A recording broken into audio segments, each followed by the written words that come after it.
2004, a German-born programmer and snowboard enthusiast Tobias Lütke moved to Canada with a dream of starting an online snowboard shop called Snowdevil. Back then, platforms like eBay or Yahoo stores couldn't give him the customization he needed, so he built his own site from scratch using Ruby on Rails. But here's the twist. People were more interested in the software than the snowboards.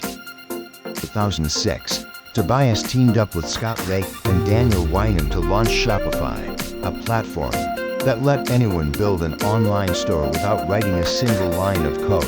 They offered customizable storefronts, secure checkout, inventory management, and built-in payments. Basically, WordPress for e-commerce.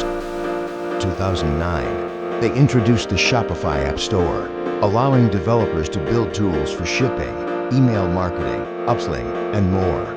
By 2013, Shopify Payment was launched, letting merchants accept payments without relying on third-party processors. In 2015, Shopify went public on the New York Stock Exchange. Shares jumped 50% on day one, giving it a valuation of nearly $2 billion. By 2018, brands like Gymshark, Alberts, Kylie Cosmetics, and Fashion Nova were using Shopify to build multi-million-dollar businesses.